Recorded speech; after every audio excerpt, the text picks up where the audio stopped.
गुरुर्ब्रह्मा गुरुर्विष्णुः गुरुर्देवो महेश्वरः गुरुः साक्षात् परब्रह्म तस्मै श्री गुरवे नमः। सदाशिवसमारम्भां शङ्कराचार्यमध्यमाम् अस्मदाचार्यपर्यन्तां वन्दे गुरुपरम्पराम्।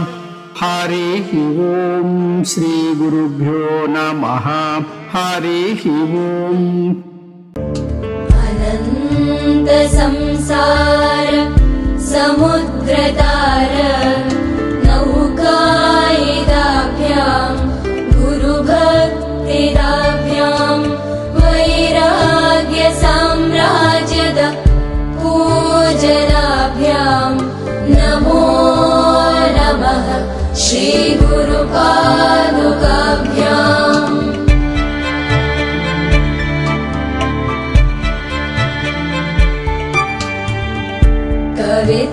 कवित्ववाराशि निशाकराभ्यां दौर्भाग्यदावां बुधमालिकाभ्यां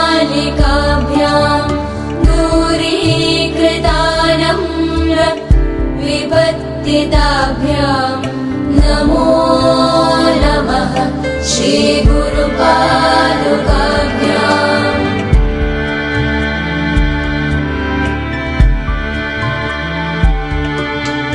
नताययो श्रीपतितां समीयुः कदाचिदभ्याश दरिद्रवर्याः मूकाश्च वाचस्पतितां हिताभ्यां नमो नमः श्रीगुरुपादुकाभ्याम्।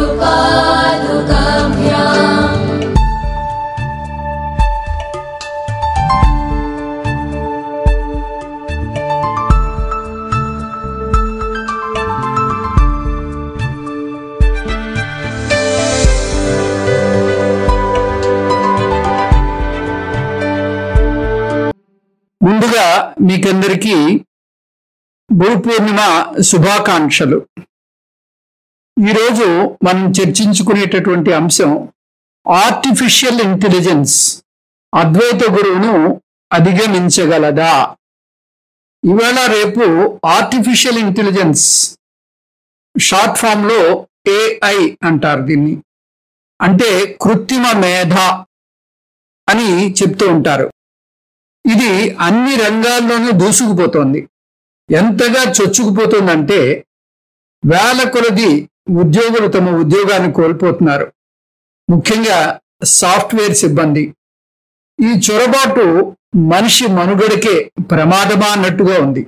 ఈ నేపథ్యంలో ఒక అద్వైత గురువు పరిస్థితి ఏమిటి? ఆర్టిఫిషియల్ ఇంటెలిజెన్స్ ఉండగా అద్వైత గురువు అవసరమా లేదా అని అడిగితే దానికి సమాధానం ఆర్టిఫిషియల్ ఇంటెలిజెన్సే ఇచ్చింది.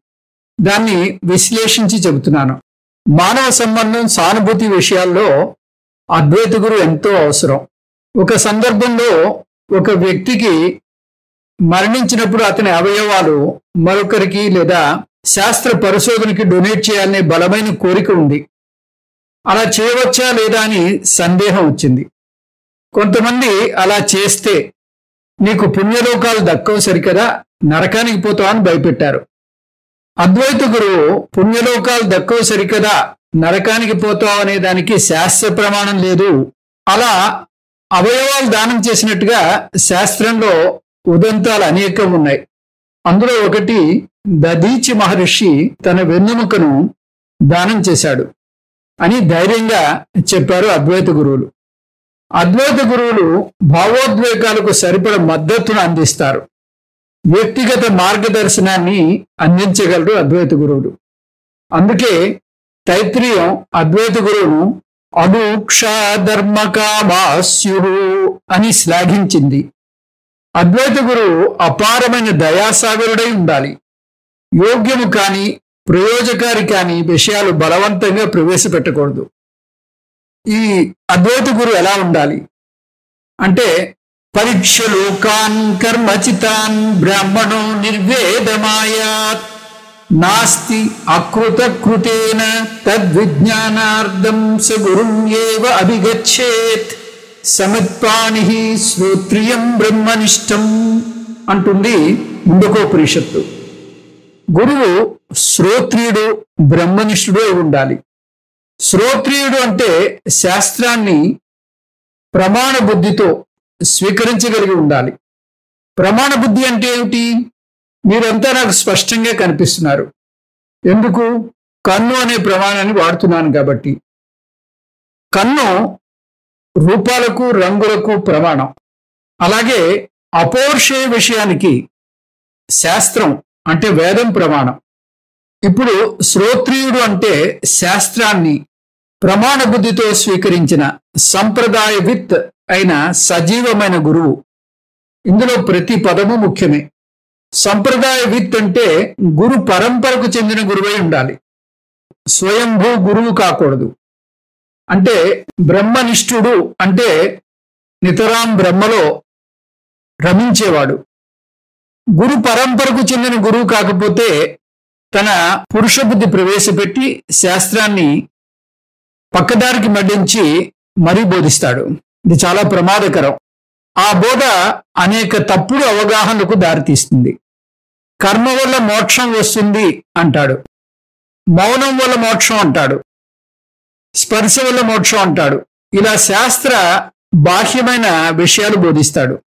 అందుకని వేదాన్ని ప్రమాణంగా ఎంచుకున్న పరంపరాగతమైన గురువుని ఎంచుకోవాలి. ఆర్టిఫిషియల్ ఇంటెలిజెన్స్ గురువు అయితే మన పరిస్థితి ఊహించుకోవచ్చు. అంధేనైవ నియమానా యథాంధా. ఒక అంధుడు మరొక అంధుడికి దారి చూపించినట్టు అవుతుంది. గురువు సజీవంగా ఉండాలి. తద్విద్ధి ప్రణిపాతేన పరిప్రశ్నేన సేవయ ఉపదేక్షంతి తే జ్ఞానం జ్ఞానినః తత్వదర్శినః. గురువు సజీవంగా ఉంటేనే మన సందేహాలు తీర్చగలడు. కొందరు గతించిన గురువు విగ్రహం ముందు మౌనంగా ధ్యానిస్తే విషయం బోధపడుతుందంటారు. పైగా మౌన వ్యాఖ్య ప్రకటిత పరబ్రహ్మతత్వం వివానం అంటూ దక్షిణామూర్తి శ్లోకానికి వక్ర భాష్యం కూడా చేస్తారు. అదే నిజమైతే ఐన్స్టీన్ ఫోటో పెట్టుకుని ధ్యానిస్తే ఫిజిక్స్ బోధపడాలి. ఇంకా యూనివర్సిటీలు కాలేజీలు అవసరం లేదు.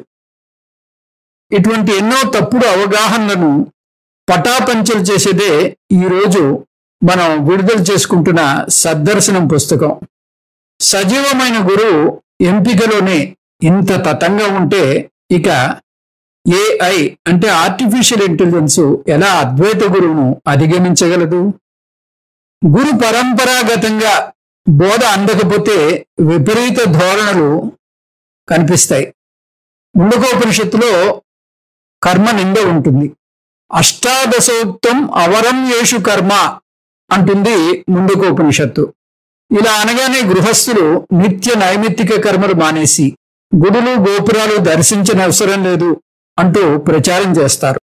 రిషికేశ్లో మా స్వామీజీ ఆశ్రమంలో గంగాధరేశ్వర్ దేవాలయం ఉంది. ఈ ఆశ్రమానికి చుట్టుపక్కల అనేక ఆశ్రమాలు ఉన్నాయి. అవి కూడా అద్వైతాన్ని బోధిస్తూ ఉంటాయి. అందులో ఒకతను, ముఖ్యంగా తెలుగతను, కొంతమంది ఆ ఊరు చూడ్డానికి వచ్చిన వాళ్ళని తీసుకుని ఆ గంగ ఒడ్డుకు వచ్చాడు.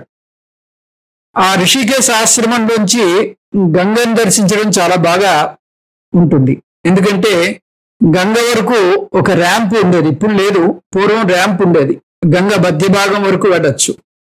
ఆ విధంగా ఆ ర్యాంపులో నడుచుకుంటూ మొత్తం గంగా దర్శనం అయిపోయిన తర్వాత మళ్ళీ తిరిగి వస్తూ వీళ్ళు ఆ కూడా వచ్చిన వాళ్ళు ఈ దేవాలయం చూడగానే వాళ్ళంతా దేవాలయంలోకి ప్రవేశించారు.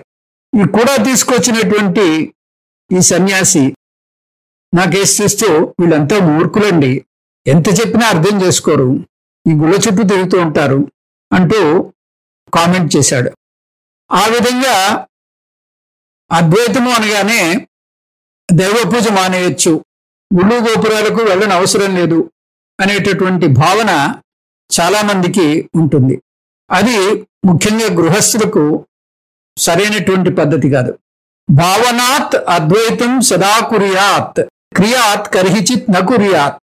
ఈ ముండకోపనిషత్తులో కర్మనింద అనేది నహినిందా న్యాయము అంటారు. నింద కోసం కాదు, కానీ వేరే విషయాన్ని స్తుతించడం కోసం. ద్వైత భక్తి లేనిదే అద్వైత భక్తి అసాధ్యం. అద్వైత భక్తికి రానిదే ద్వైత భక్తి అసంపూర్ణం. అలాగే కొన్ని సందర్భాల్లో ఉపనిషత్తులు పరస్పర విరుద్ధంగా మాట్లాడతాయి.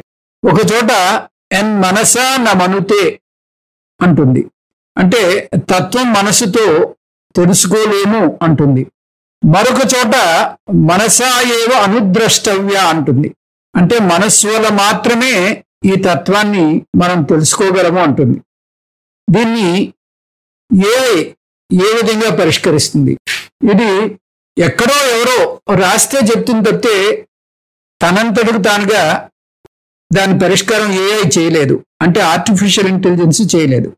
అదే అద్వైత గురువుని మీరు సంప్రదిస్తే సంస్కరింపబడని మనస్సుతో తెలుసుకోలేము, సంస్కరింపబడిన మనసుతో మాత్రమే ఈ తత్వాన్ని తెలుసుకోగలము. అదే అంటే ఆబ్జెక్ట్గా తెలుసుకోలేము, సబ్జెక్ట్గా అది మనమే అని తెలుసుకోగలము అని చాలా స్పష్టంగా చెప్తారు. అన్యదేవత విదితాత్ అథో అవిదితాదది ఇది శుశ్రుమ పూర్వేషాం ఏనస్తద్వ్యాచచక్షిరే. ఈ ఆత్మ తెలిసిన వస్తువు కాదు, తెలియని వస్తువు కాదంటుంది ఉపనిషత్తు. ఇదో పెద్ద పజిల్, గురువు మాత్రమే పరిష్కరించగలడు. ఏదైనా రెండో ఉంటాయి, తెలిసినవి తెలియనివి. ఇదేంటి తెలిసిన వస్తువు కాదు తెలియని వస్తువు కాదు అంటుంది ఉపనిషత్తు? అంటే ఆత్మ వస్తువే కాదు, అది ఒక తత్వం, అది నువ్వే స్వరూపతః. ఇది గురుబోధ వల్ల మాత్రమే అర్థమయ్యే విషయం. ఇది కేవలం పుస్తకాలు చదివి లేదా ఏని సంప్రదించి తెలుసుకునేటటువంటి విషయం కాదు. గురువు బోధించేటటువంటి బోధని దీర్ఘకాలం శ్రవణం చేయడం వల్ల, ఆ శ్రవణ బలం వల్ల మనలో ఉండేటటువంటి ఆ ధారణలు అన్ని విచ్ఛిన్నమై మనకి ఈ తత్వం బోధపడుతుంది. అందుకని శ్రవణ బలం చాలా ఉండాలి. ఇది ఏతో మనకి సమకూరేటటువంటి విషయం కాదు. ఆ గురువు ఎక్కడ ఏ విషయానికి బాగా స్ట్రెస్ ఇవ్వాలో, ఏ విషయాన్ని బాగా నొక్కి చెప్పాలో తెలుసు కాబట్టి దాన్ని మనకి బాగా అర్థమయ్యేటట్టు ఆ విషయాన్ని ఎంఫసిస్ చేస్తూ మళ్ళీ మళ్ళీ చెప్తూ మనకి బోధిస్తాడు. కాబట్టి శ్రవణ బలం చాలా చాలా ముఖ్యం, ఏతో సాధ్యమయ్యేటటువంటి విషయం కాదు. ఇటువంటి క్లిష్టమైన విషయాలు బోధించడం చాలా చాలా కష్టమే.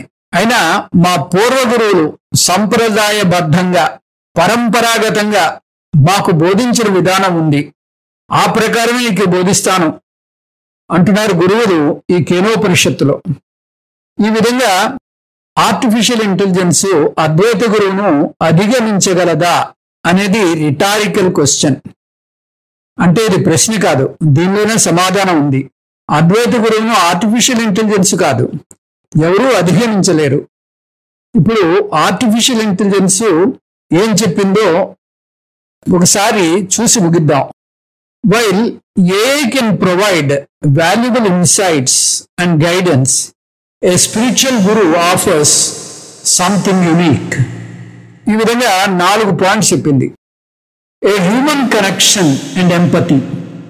A guru, especially an Advaita guru, provides emotional support, understanding and personalized guidance.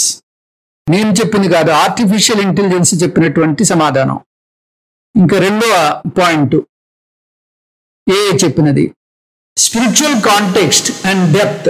Guru offers wisdom rooted in spiritual traditions, philosophies and practices. మూడో point personalised growth and development. A guru tailors guidance to an individual's needs, helping them to navigate life's complexities. అంటే ఒక వ్యక్తిని పరిశీలిస్తూ అతనికి ఏ విధంగా బోధించాలో గురువుకి మాత్రమే తెలుసు.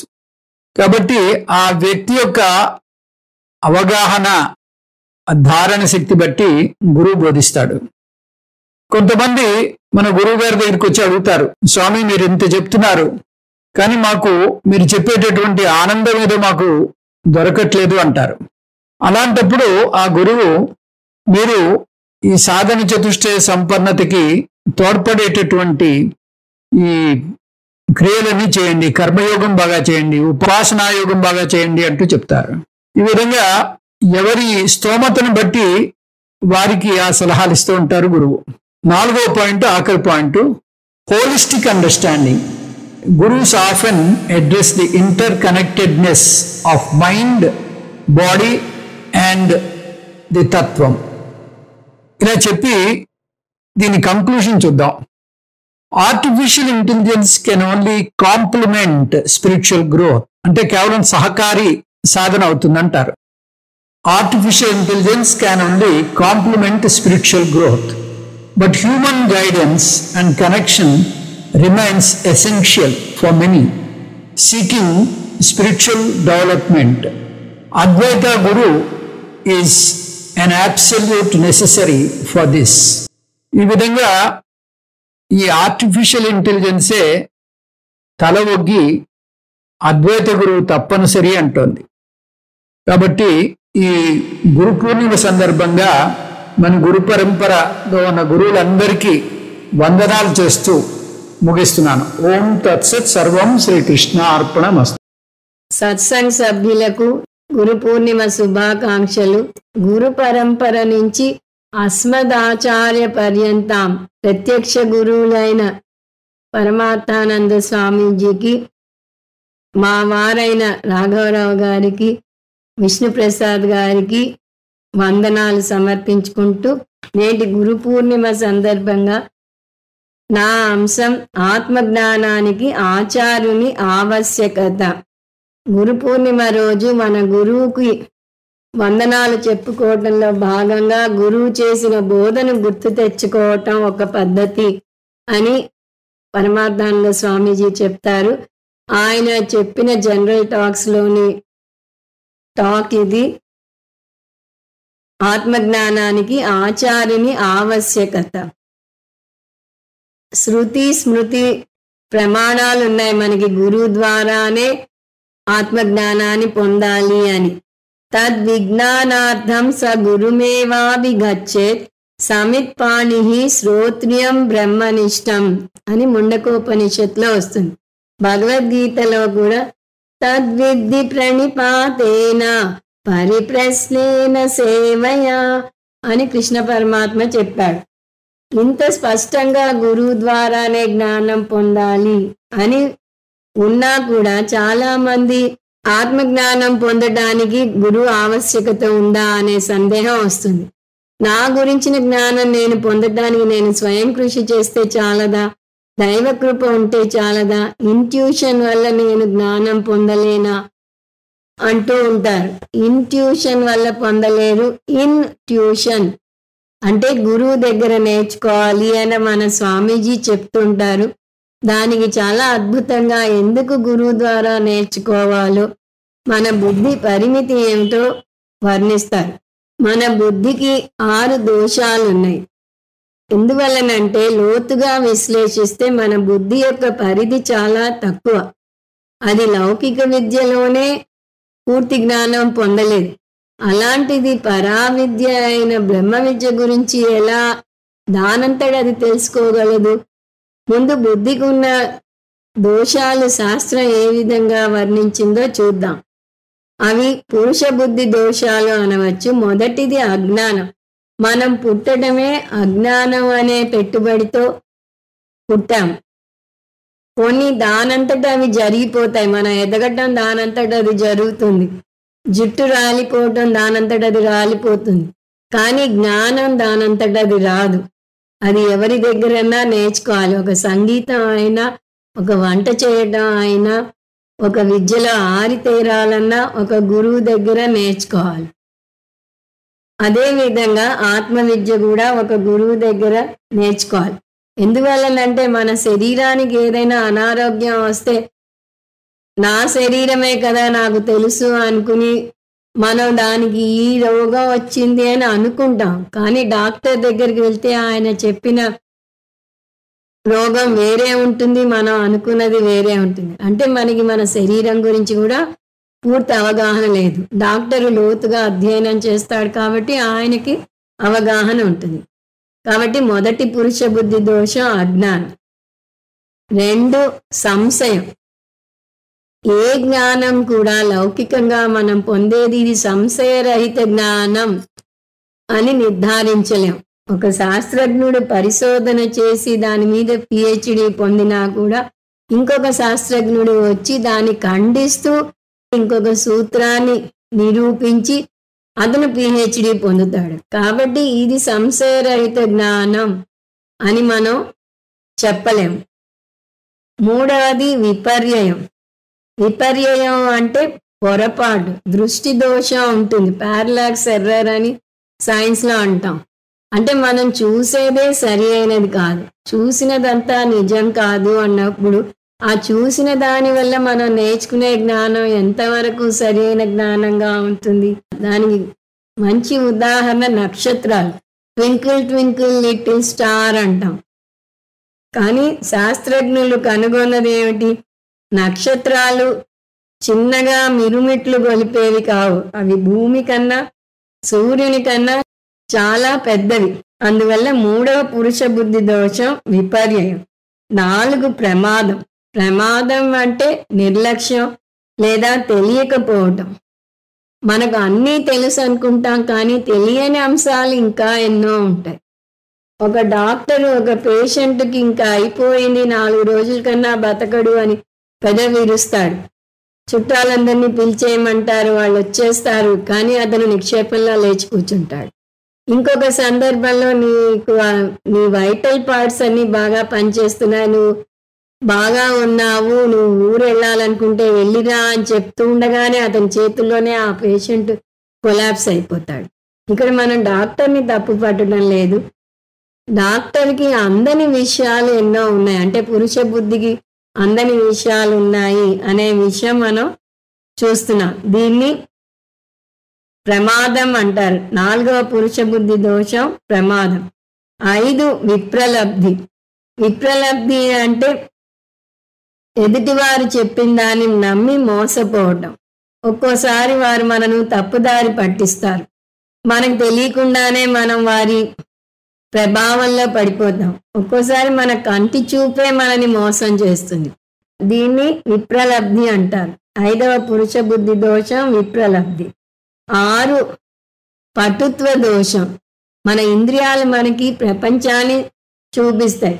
మనకి కన్ను సూదంటు రాయిలా పనిచేస్తుంది, ఎంత చిన్న వస్తువైనా బాగా కనిపిస్తుంది అనుకుంటాం. లేదా నా చెవులు ఎంత సూక్ష్మమైన శబ్దాన్నైనా వినగలదు అనుకుంటాం. కానీ వాటికి ఎంత సూక్ష్మ శక్తి ఉన్నా కూడా వాటి శక్తికి ఒక పరిధి ఉంటుంది, ఒక పరిమితి ఉంటుంది. కుక్కలు మనకన్నా ఎక్కువగా ఎంతో దూరంగా ఉన్న శబ్దాన్ని వినగలవు. అలాగే పిల్లులు కొన్ని వస్తువులను చూడగలవు, మనం చూడలేం. కొన్ని జంతువులు వాసనను ఎంత దూరంలో ఉన్నా పసిగట్టగలవు, మనకు ఆ వాసన తెలియదు. దీనివల్ల మనం గ్రహించాల్సిన అంశం, మన ఇంద్రియాలు మన బుద్ధి ఎంత పదునైనవైనా వాటి పరిధి దాటి అవి పని చేయలేవు. దీన్ని పటుత్వ దోషం అంటారు. అంటే పటుత్వం అంటే శక్తి, వాటి శక్తికి పరిమితి ఉంది అని. కానీ వచ్చిన చిక్కు ఏమిటంటే ఈ పరిమితి ఉన్న ఇంద్రియాలతోనే మనం ప్రపంచాన్ని చూస్తాం. కాబట్టి మనం చూసినట్టుగా ప్రపంచాన్ని అర్థం చేసుకుంటాం. వీటికి శక్తి ఎక్కువ లేదు, మనం ఇంద్రియాలు లేకుండా చూద్దామంటే ప్రపంచాన్ని చూడలేం. ఈ ఇంద్రియాలతోనే చూడాలి. కానీ ఇంద్రియాల ద్వారా మనం నేర్చుకున్న జ్ఞానం పరిపూర్ణ జ్ఞానం కాదు అనేది అర్థం చేసుకోవాలి. అందువల్ల వీటిని మించిన జ్ఞానం తెలుసుకోవాలి అంటే ఒక గురువు కావాలి. పరావిద్యను మనం ఇంద్రియాల ద్వారా తెలుసుకోలేం, దానికి ఒక గురువు కావాలి. ఈ మాట ఉపనిషత్తులు గీత ఏకగ్రీవంగా ఘోషిస్తున్నాయి. కాబట్టి మీరు సొంతంగా నేర్చుకోవడానికి ప్రయత్నించకూడదు అని శంకరాచార్యుల వారు కూడా సందర్భం వచ్చినప్పుడల్లా చెప్తూనే ఉంటారు. సరే, అయితే నేను స్వంతంగా నేర్చుకోవడానికి ప్రయత్నించాను, కానీ శాస్త్రాన్ని నా అంతట నేను అధ్యయనం చేస్తాను, దాని గురువు ఎందుకు అని కొంతమంది అంటారు. దానికి శంకరాచార్యుల వారు అద్భుతంగా జవాబు చెప్తారు. మీరు శాస్త్రాన్ని అధ్యయనం చేయకముందు మీకు సాధారణ అయోమయం ఉంది, కానీ శాస్త్రాన్ని మీరే స్వంతంగా అధ్యయనం చేస్తే మీకు సాంకేతిక పరంగా అయోమయం ఉంటుంది అంటారు. ఉదాహరణకు బ్రహ్మసూత్రాల్లో పూర్వమీమాంసకునికి సిద్ధాంతికి మధ్య అనేక వాదోపవాదాలు ఉంటాయి. అది మీ అంతట మీరు నేర్చుకుంటే మీరు పూర్వమీమాంసకుని వాదనలో పడిపోయి అటువైపు మారిపోయే ప్రమాదం ఉంది. సిద్ధాంతం నేర్చుకోకపోగా పొరపాటుగా అర్థం చేసుకుంటారు. అందువల్ల పూర్వమీమాంసకుని వాదనలో లోపాలు ఎత్తి చూపి అద్వైత వేదాంతమే ఎందుకు సత్యమో గురువే ఎత్తి చూపించాలి. ఇంకొక కారణాన్ని విద్యారణ్యుల వారు అద్భుతంగా వివరిస్తారు తన అనుభూతి ప్రకాశంలో. ఉపనిషత్తుల అనంతం, అందులో అనేక అంశాలు ఉంటాయి. కొన్ని మంత్రాలు ద్వైత పరంగా ఉంటాయి, కొన్ని విశిష్టాద్వైత పరంగా ఉంటాయి, కొన్ని అద్వైత పరంగా ఉంటాయి. ఇందులో ఏది సరి అయినది? అన్నీ సరి అయినవా, ఏదో ఒకటే సరి అయినదా? ఈ సందేహం మనకు కలుగుతుంది. ఉపనిషత్ ఎంత అనంతమో మన సందేహాలు కూడా అంత అనంతంగా ఉంటాయి. అందువల్ల మనం సొంతంగా నేర్చుకుంటే సరిగా అర్థం కాకపోగా దాని పొరపాటుగా అర్థం చేసుకోవటమో లేదా ఆ సందేహాల్లో కూరుకుపోవటమో జరుగుతుంది. పైగా కొన్ని చోట్ల భిన్న వాక్యాలు ఉంటాయి. మనసు వల్ల ఆత్మజ్ఞానం పొందలేము అని ఒక చోట వస్తుంది, మనసు వల్లనే పొందగలము అని ఇంకో చోట వస్తుంది. ఏది సరి అయినది? వాటన్నింటినీ గురువు సాంప్రదాయ కీ అంటారు. శాస్త్రం ద్వారానే వివరించి చెప్పగలడు. అయినా సందేహం తీరదు కొంతమందికి. కొంతమంది మహాత్ములు ఏ గురువు సహాయం లేకుండా నేర్చుకోలేదా, గురువు ద్వారానే నేర్చుకోవాలని మీరు ఎందుకంత గట్టిగా చెప్తున్నారు అంటే దానికి మన జవాబు ఒకటే. లౌకిక విద్యలో కూడా కొంతమంది మేధావులు ఉన్నారు. ఉదాహరణకి రామానుజన్ మ్యాథమెటిక్స్ జీనియస్, ఏ స్కూల్కి కాలేజీకి వెళ్లకుండానే మేధావి అయ్యాడు. కానీ అతను ఎక్సెప్షన్. అతను అలా పొందాడు అని స్కూళ్ళు కాలేజీలు మూసివేయగలడా? అలాగే కొంతమంది మహాత్ములు వారంతట వారు జ్ఞానం పొందితే గురువు అవసరం లేదు అనుకోవడం పొరపాటు. గురువు ఉండి తీరాలి. సరే, అయితే గురువు ఎవరు? ఏ గురువు దగ్గర నేర్చుకోవాలి? అక్కడ కూడా మళ్ళీ సందేహాలు. నేర్చుకునేది ఆత్మజ్ఞానం కాబట్టి ఆత్మే నాకు జ్ఞానం బోధిస్తుంది అంటారు కొంతమంది. అది కూడా అర్థం లేని వాదన. ఎందువలనంటే ఆత్మ నిర్గుణం, నిర్గుణ చైతన్యం, దానికి కరణాలు లేవు. అందువల్ల ఆత్మ బోధించలేదు. ఒకవేళ ఆత్మ బోధిస్తుందే అనుకుందాం.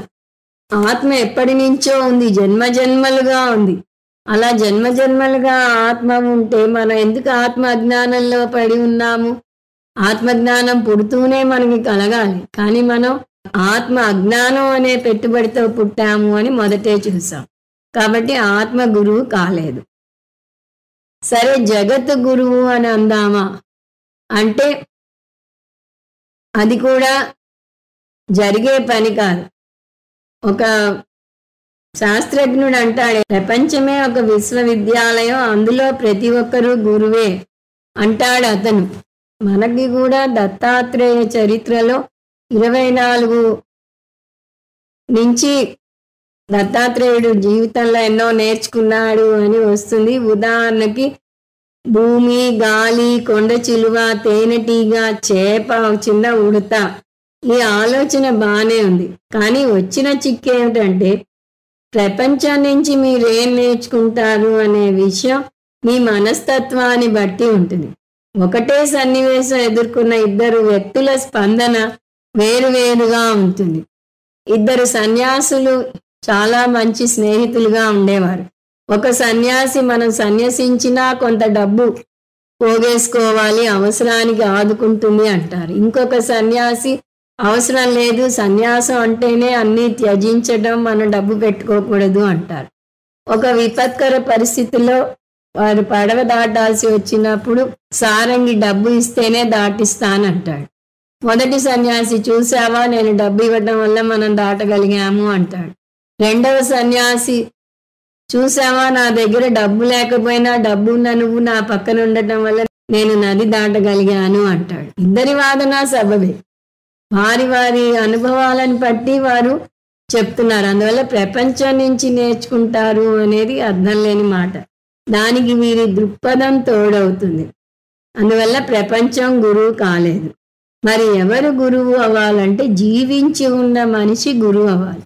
అది కూడా ప్రత్యక్షంగా బోధించే గురువై ఉండాలి. ఇప్పుడంటే మనం ఆన్లైన్ క్లాసులు తీసుకుంటున్నాం, కానీ మన గురువులు ముఖ్యంగా పరమార్థానంద స్వామీజీ, దయానంద స్వామీజీ ఈ ఆన్లైన్ క్లాసులు ఇష్టపడరు.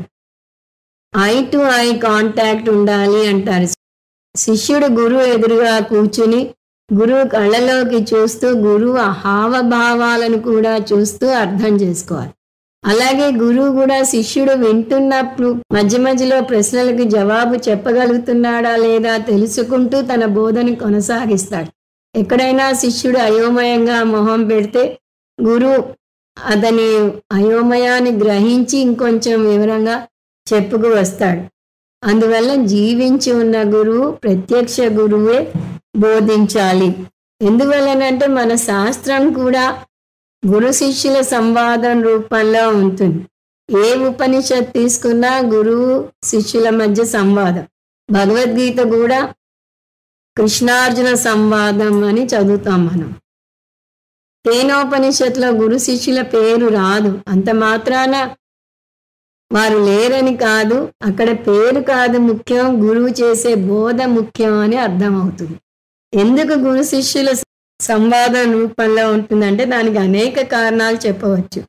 ఒకటి, ముందు శిష్యుడు నోరు తెరిచి తనకి ఏం కావాలో అడగాలి.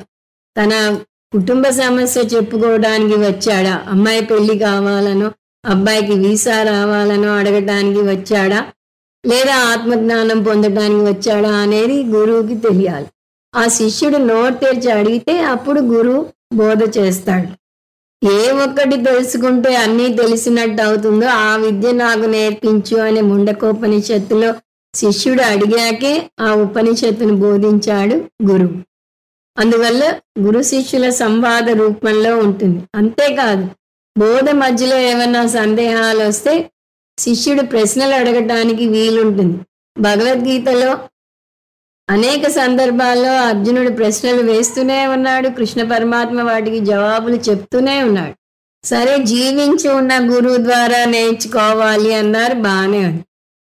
ఎటువంటి గురువు దగ్గర నేర్చుకోవాలి, గురువు లక్షణాలు ఎలా ఉండాలి అంటే శాస్త్రం 3 రకాల గురువుల గురించి చెప్తుంది. అది ఉత్తమ గురువు, మధ్యమ గురువు, అధమ గురువు. శ్రోత్రియం బ్రహ్మనిష్టం అని గురువుని వర్ణిస్తుంది ముండకోపనిషత్తు. అంటే గురువుకి 2 లక్షణాలు ఉండాలి. శ్రోత్రియుడై ఉండాలి, బ్రహ్మనిష్టావరిష్ఠుడై ఉండాలి. అంటే అతను శృతిని నేర్చుకుని ఉండాలి. ఉపనిషత్తులను ఒక గురువు ద్వారా నేర్చుకుని ఉండాలి, మొదటి లక్షణం. రెండవది, తను నేర్చుకున్న బ్రహ్మజ్ఞానంలో తను నెలకొని ఉండాలి. అహం బ్రహ్మ అస్మి అనే జ్ఞానం పొందినప్పుడు తను ఆ బ్రహ్మనిష్టలో నెలకొని ఉండాలి. స్థితప్రజ్ఞుని లక్షణాలు ఉండాలి. అప్పుడే ఆ గురువు ఆదర్శవంతంగా ఉంటాడు. అటువంటి గురువుని ఉత్తమ గురువు అంటారు. రెండవ గురువు మధ్యమ గురువు. ఈ శ్రోత్రియ బ్రహ్మనిష్టంలో అతను శ్రోత్రియం పదానికే సరిపోతాడు, కానీ బ్రహ్మనిష్ట పదానికి సరిపోడు. అంటే శాస్త్రాన్ని ఒక క్రమ పద్ధతిలో నేర్చుకున్నాడు గురువు వద్ద. అధ్యారోపాపవాద ప్రక్రియ, పంచకోశ వివేకం ఇవన్నీ బాగా బోధించగలడు. శాస్త్రాన్ని బాగా నేర్చుకున్నాడు, అకాడమిక్ ఇంట్రెస్ట్ బాగా ఉంది, మంచి గురువుగా బోధించగలడు కూడా. కానీ ఇతనిలో లోపం ఏమిటి అంటే ఏ కారణం వల్లనో తను నేర్చుకున్న జ్ఞాననిష్టలో నిలబడలేకపోతున్నాడు. బ్రహ్మనిష్ట కాదు అతను. నువ్వు బ్రహ్మవే అని శిష్యుడికి నేర్పిస్తాడు, కానీ తనలో ఇంకా రాగద్వేషాలు పోలేదు, పూర్తిగా కోపం పూర్తిగా పోలేదు. అందువల్ల అతను శ్రోత్రియ గురువే గాని బ్రహ్మనిష్ట గురువు కాదు, కాబట్టి అతను మధ్యమ గురువు అవుతాడు. ఇంకా ఆఖరిది ఎవరు అంటే అధమ గురువు. ఈ శ్రోత్రియ బ్రహ్మనిష్టలో అతనికి శ్రోత్రియ లక్షణం లేదు, బ్రహ్మనిష్ట లక్షణం ఉంది. అంటే అతను ఏదో విధంగా జ్ఞానం పొందాడు, ఆ నిష్టలో కూడా ఉంటున్నాడు, కానీ ఒక క్రమ పద్ధతిలో అతను జ్ఞానం పొందలేదు. ఇందాక చూసినట్టుగా అతను గురువులు సాంప్రదాయ పద్ధతిలో నేర్పించినట్టుగా అతను నేర్పించలేడు.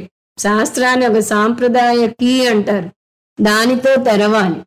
ఆ పద్ధతి చివరి గురువుకి అంటే శ్రోత్రియ కాని గురువుకి తెలియదు.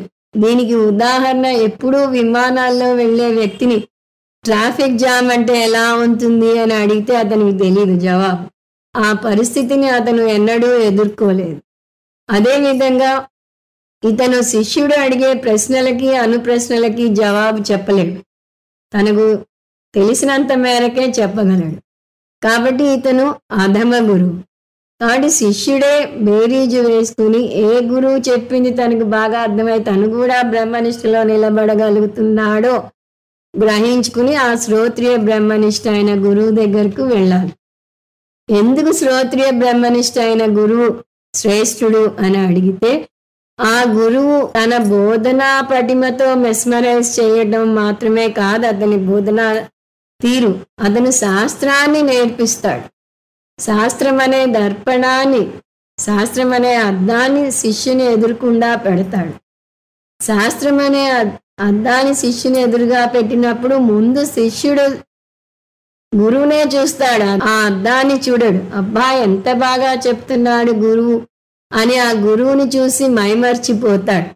దానికి ఉదాహరణ, ఒక సబ్బుల కంపెనీ వారు ఒక హీరోయిన్ని నిలువెత్తు ఫోటో పెట్టి ఆమె చేతిలో వారి సబ్బు పెట్టారు. ఆ ప్రకటన బాగా పోయింది కానీ వారి సబ్బు బాగా అమ్ముడుపోలేదు. ఎందుకు అని ఆరాధిస్తే వారందరూ హీరోయిన్నే చూశారు కానీ ఆమె చేతిలో ముడుచుకుపోయి ఉన్నట్టుగా ఉన్న సబ్బుని గమనించలేదు. కానీ శ్రోత్రియ బ్రహ్మనిష్ట అయిన గురువు శాస్త్రాన్ని అలా ఒక చిన్న సబ్బుగా మూల పెట్టేశాడు. ఆయన తన బోధతో మెస్మరైజ్ చేశాక నెమ్మదిగా ఆ అద్దాన్ని శిష్యుడి ముందు పెడతాడు. శిష్యుడు గురువు నుంచి అద్దం వైపు తన దృష్టిని మరలుస్తాడు. అప్పుడు అద్దంలో తన మొహం బాగా కనిపిస్తుంది. అంటే గురువుని అడ్మైర్ చేయటం స్టేజ్ నుంచి తనను తాను తెలుసుకునే స్టేజ్కి వస్తాడు. స్వస్వరూపం అంతకంతకు తేట తెల్లమవుతూ వస్తుంది. ఆ స్వస్వరూపం తెలుసుకుంటున్న దశలో గురువు అద్దాన్ని కదుపుతాడు.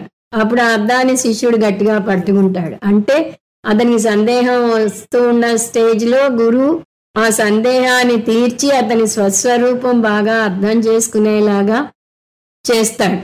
అంటే శిష్యుని దృష్టి గురువుని అడ్మైర్ చేసే స్థితి నుంచి తన స్వస్వరూపం తెలుసుకుని తను బ్రహ్మ అనే జ్ఞానంలో నిలబడగలిగేలాగా చేయటంలో ఆరితేరుతాడు. అది గురువు యొక్క గొప్పతనం. అంటే గురువు ఈ బోధంతా నాది కాదు, శాస్త్రానిది, నా గురువు నాకు ఇలా చెప్పాడు, శాస్త్రం నుంచి నా గురువు నేర్చుకున్నది నేను నీకు నేర్పిస్తున్నాను అని శాస్త్రానికి పెద్దపీట వేస్తాడు. ఎందువలనంటే గురువు బోధ శాస్త్రం లేకుండా లేదు. శాస్త్రం గురువు లేకపోయినా నిలుస్తుంది కానీ గురువు శాస్త్రం లేకపోతే నిలవలేడు. కాబట్టి గురువు శాస్త్రాన్ని మనకి పరిచయం చేస్తాడు. అందువల్ల ఇంత శ్రేష్టమైన గురు పూర్ణిమ రోజు మనం గురువుని మాత్రమే కీర్తించి ఊరుకోకూడదు. గురువు ద్వారా నేర్చుకున్న శాస్త్రానికి వందనాలు తెలియజేయాలి. అహో శాస్త్రం అహో శాస్త్రం, అహో గురురహో గురు, అహో జ్ఞానం అహో జ్ఞానం, అహో సుఖం అహో సుఖం అని గురువుకి, శాస్త్రానికి, శాస్త్రం ద్వారా పొందిన మన ఆత్మ జ్ఞానానికి ఒకసారి వందనాలు తెలుపుకుందాం. ఆత్మబంధువులారా, ఈరోజు గురు పూర్ణిమ సందర్భంగా ఒకసారి మన ఆధ్యాత్మిక ప్రయాణాన్ని మనం పరిశీలన చేసుకుందాం. మన ఆధ్యాత్మిక ప్రయాణం 2 రకాలుగా ఉంటుంది. ఒకటి శాస్త్ర అధ్యయనానికి ముందు, 2 శాస్త్ర అధ్యయనం తర్వాత. శాస్త్ర అధ్యయనానికి ముందు ఎలా ఉంటుందో నేను నా అనుభవం నుంచి చెప్తున్నాను. శాస్త్రం అంటే ఏమిటో తెలియనప్పుడు మా చుట్టుపక్కల ఉన్నటువంటి ఒక 11 మంది దేవతలు, నాకు ఇష్టదైవం అంటే ఎవరు లేరు. వెంకటేశ్వర స్వామి, ముత్యాలమ్మ తల్లి, మహాలక్ష్మమ్మ తల్లి, గంగానమ్మ తల్లి, రాముల వారు, కృష్ణ, ఆంజనేయ, విష్ణు, శివుడు, సరస్వతి, విఘ్నేశ్వర స్వామి, వీళ్ళంతా 11 మంది అయ్యారు. 11 కొబ్బరికాయలు ఒక సంచిలో వేసుకుని ఆ 11 మా చుట్టుపక్కల ఇంటికి చుట్టుపక్కల ఉన్న గుళ్ళకి వెళ్ళి ఆ 11 కొబ్బరికాయలు కొట్టి సంతోషపడేవాడిని. అంతా సకామ భక్తి. 11 మంది దేవతలను ఆశీర్వదిస్తారు. ఇది కొంతకాలం నడిచింది.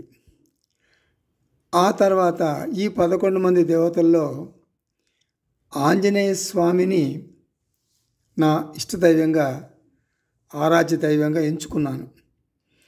అలా కొంతకాలం సాగించాను. నా ఇష్టదైవం ఆంజనేయ స్వామి.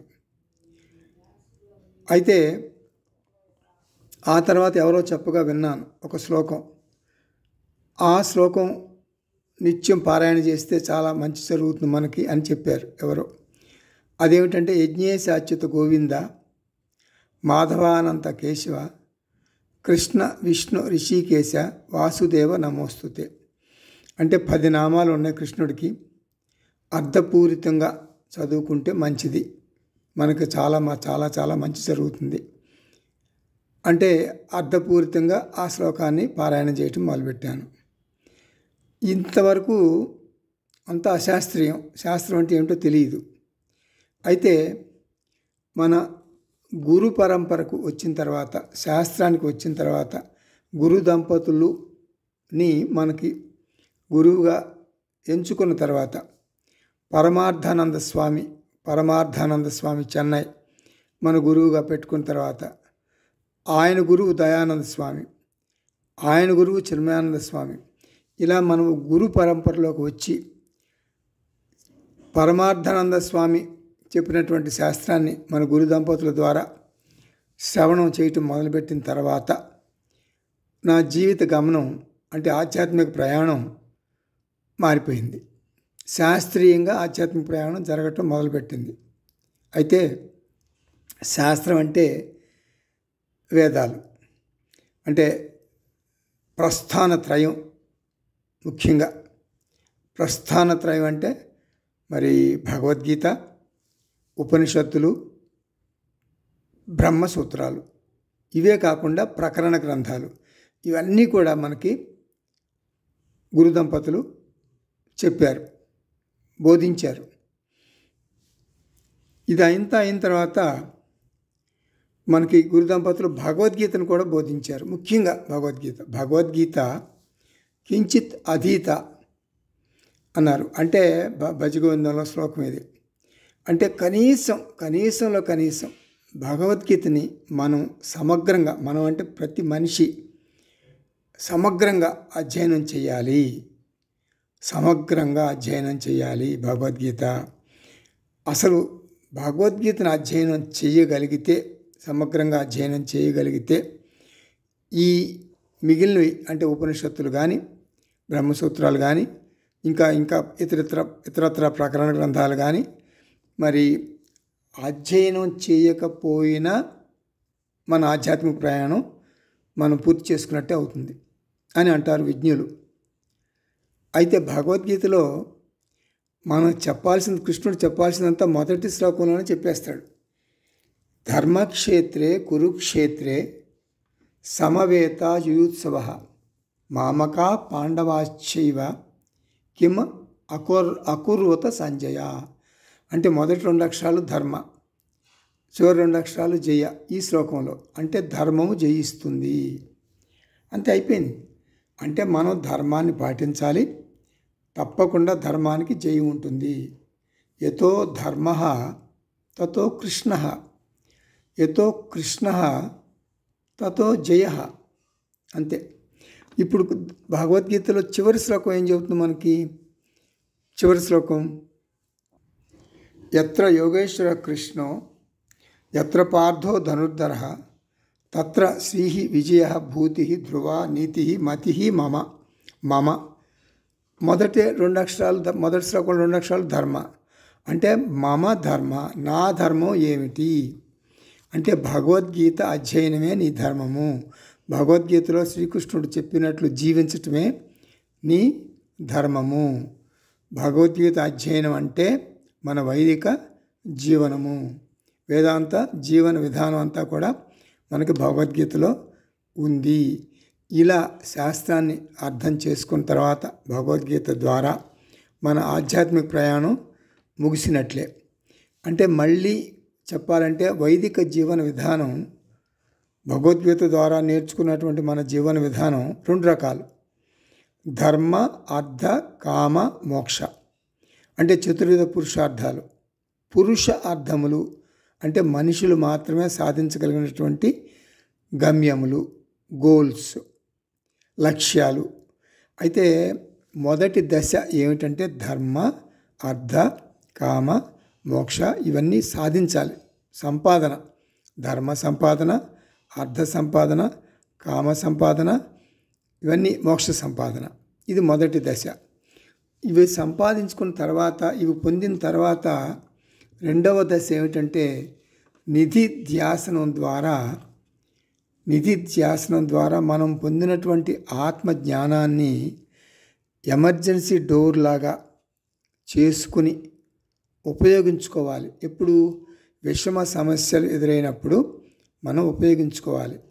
ఇక్కడ మనకు విషమ సమస్యలకు ఉపయోగించుకునేటప్పుడు శాస్త్రం ఉండదు, గురువు ఉండడు, దైవం ఉండదు, ఎవరు ఉండరు. కేవలం ఆత్మ చైతన్యంగా నీవు ఆత్మలో రమిస్తావు. అంటే స్వస్వరూప స్థితిలో పక్కాగా, పక్కకు జరగకుండా నిలకడగా ఉంటావు. ఇది రెండవ దశ. అంటే నువ్వు ఆత్మజ్ఞానం పొందటం మొదటి దశ. ఆత్మజ్ఞానాన్ని నిధిధ్యాసనం ద్వారా ఉపయోగించుకోవటం రెండవ దశ. అంటే విషమ సమస్యలు ఎదురైనప్పుడు నీ జీవితంలో ఆత్మజ్ఞానాన్ని ఎలా ఉపయోగించుకుని నిలకడగా ఉంటావు, ఇది రెండవ దశ. ఈ 2 దశలు ఆధ్యాత్మిక ప్రయాణం పూర్తయినట్టే. కాబట్టి ఆత్మబంధువులారా, మనకు ఆధ్యాత్మిక జీవితం కర్మయోగంతో మొదలవుతుంది. సకామ కర్మయోగం, నిష్కామ కర్మయోగం, ఇవి 2 దశలు. తర్వాత ఉపాసన యోగంలోకి వస్తాం. సకామ ఉపాసన యోగం, నిష్కామ ఉపాసన యోగం, ఈ 4 దశలు అయిపోయినాయి. తర్వాత శ్రవణ యోగి, మనన యోగి, తర్వాత నిధిధ్యాసన యోగి. అంతే, అయిపోయింది మన ఆధ్యాత్మిక ప్రయాణం. నిధిధ్యాసనం ద్వారా ఆధ్యాత్మిక జ్ఞానాన్ని మరల డే టు డే అఫైర్ అంటే నిత్య జీవితంలో, నిజ జీవితంలో, దైనందిన జీవితంలో ఆత్మజ్ఞానాన్ని ఉపయోగించుకోవటానికి పదే తలుచుకోవటాన్నే నిధిధ్యాసనం అంటారు. సో నిధిధ్యాసనం ద్వారా ఆత్మజ్ఞానాన్ని మన చేతిలో పెట్టుకుని రెడీగా ఉపయోగించుకునేటట్టుగా పెట్టుకుని రెడీగా మన దైనందిన జీవితంలో ఉపయోగించుకుంటూ మనం రమణ మహర్షిలాగా, స్వామి పరమార్థానందలాగా, గురు దంపతుల్లాగా జ్ఞానులం, ఆత్మజ్ఞానులం అవుదాము. ఇదే మన వైదిక జీవన విధానము. ఇదే మన గురు పరంపరలోని రహస్యము. ఇదే గురు పూర్ణిమ రోజున మనం పదే అంతర్వీక్షణ ద్వారా మనం తెలుసుకుని మరల ఒకవేళ ఆచరించకపోయినట్లయితే ఇలా ఆచరించుకోవటానికి, మనల్ని మనం గాడిలో పెట్టుకోవడానికి ఇది ఒక మహదా అవకాశం. గురు పూర్ణిమ. స్వస్తి.